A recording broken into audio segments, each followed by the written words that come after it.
Hey guys, welcome back to another minute where proof is possible. I'm going to show you another piece from my kit today. This is my infrared camera. I take this tool into basically every single job situation that I've got. Number one, because I paid $5,000 for it, and I'm going to tell you why I did that. And number two, it's because it's sexy and everybody likes it. It's really easy to get really high quality pictures as long as you think of yourself as a photographer when you have it in your hand, not as an analyst or a building forensics expert or whatever it is. And also, you really want to make sure that you look into the software, because the whole point of these pictures is to show them to your client to make sure that they understand what's going on in their house, because a picture is worth 1,000 words, right?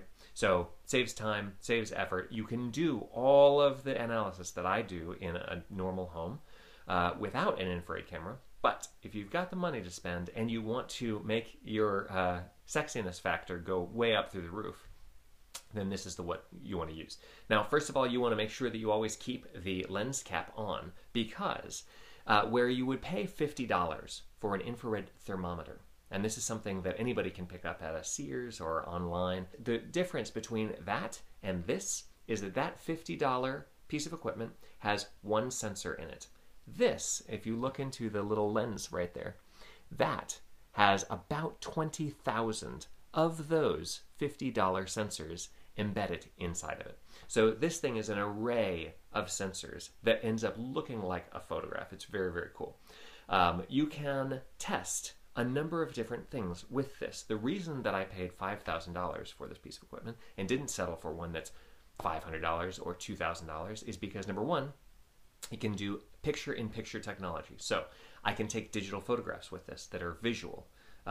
They look like a photograph that you take with a regular camera. That's good, because I don't want to carry around two cameras. It's a waste of time and effort, and I've got more things in my hands than I need.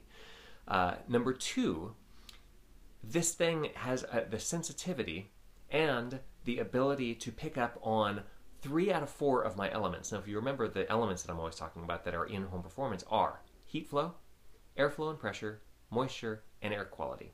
The infrared camera can measure anomalies and can give you measurements on just good stuff. Hopefully you're measuring some good things out there as well.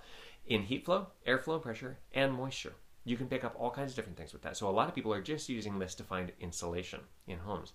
It does so much more than that. Now, that being said, it shows you pretty colors all the time. You want to be very, very careful, because pretty colors can tell a million different stories. I could make my camera tell any of my clients anything I want to.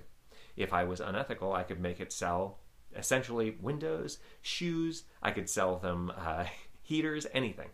What I really want to pay attention to on this is the data that's on the screen. And as you can see in the photo here, that means set points, little target points, pinpoints that I'm looking at temperature-wise, the scale on the side of the photo that tells you what the range of temperatures that I'm looking at is. All that stuff is really, really important.